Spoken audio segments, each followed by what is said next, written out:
السلام عليكم ورحمة الله وبركاته. ازيكم يا حبايب قلبي؟ عاملين ايه؟ يا رب كلكم تكونوا بخير. الفيديو النهارده غريب شوية. جايبه لكم البطانية دي كده، ماشي، حطها على الارض زي ما انتم شايفين. عايزة اقول لكم ان انا وديتها مغسلة من اسبوعين. كانت يعني ايه، ريحتها تراب، انا مخنوقة من ريحتها. تراب فقط يعني، مفيش اي حاجة تانية غير انا كل ما اطلعها عطس عطس عطس عطس. المهم قلت خلاص هوديها ايه، الدراي كلين هنا جنبنا بيغسلوا سجاجيد وبيغسلوا بطاطين. فايه، لاني انا مش قادره ان انا ارفع حاجه تقيله يعني، فهي اصلا تقيله وهي من غير ميه، فما بالك بقى لما تبقى بميه. فقلت خلاص اوفر على نفسي المجهود والتعب واوديها دراي كلين. فعلا وديتها، قعدت في الدراي كلين بتاع 10 ايام، واتصل يقولوا اتغسلت بس ايه، بتنشف. طيب ماشي. فالمهم جاتلي، عايزه اقول لكم حتى ريحه مفيش معطر، يعني حتى المعطر مفيش معطر، ريحتها مكمكمه وحشه جدا جدا. يعني انا بصوا هي ايه، نضيفه وحلوه كده تمام كده، فانا مش عاجبني ريحتها نهائي. فرحت متصله بيهم قلت لهم يا جماعه ريحه البطانيه وحشه جدا، ولا كانها اتغسلت ولا اي حاجه، بالعكس دي اكتسبت كمان ريحه مش حلوه.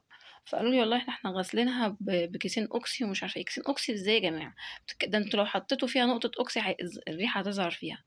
المهم ايه، انا دافعه فيها كام بالاكراميه اللي هو حد جه شالها ووداها ب40 جنيه، تمام كده.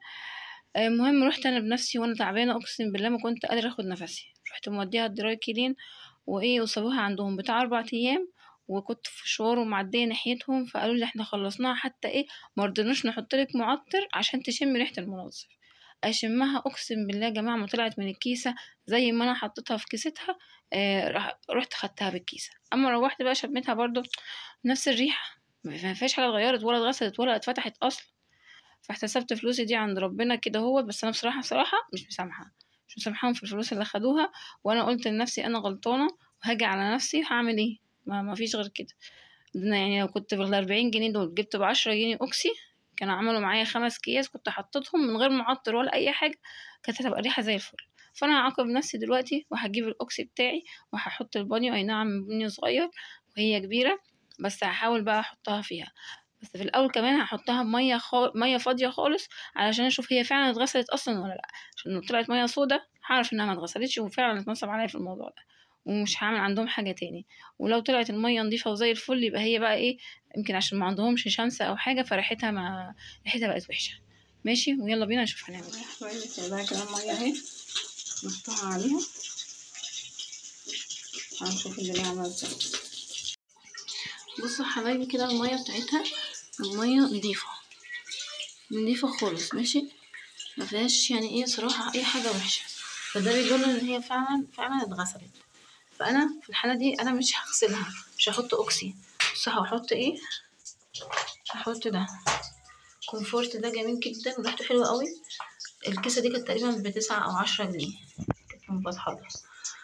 هحطها كلها، هفضيها واحطها، ماشي، هفضيها معاكم دلوقتي واحطها ايه على البطانية النهاردة بس، وبعدين ايه، وبعدين هنشوف بقى مع بعض. بصوا انا فتحت الكيس اهو معاكم، هحطه كده خام زي ما هو. انا مش طايقه ريحه البطانيه خالص الحقيقه، ولا عارفه استغطى بيها، فهفضيه كله. هنقلها بقى كده الناحيه التانية، احاول ايه اجيب من تحت كده عشان احط من الناحيه دي، ماشي،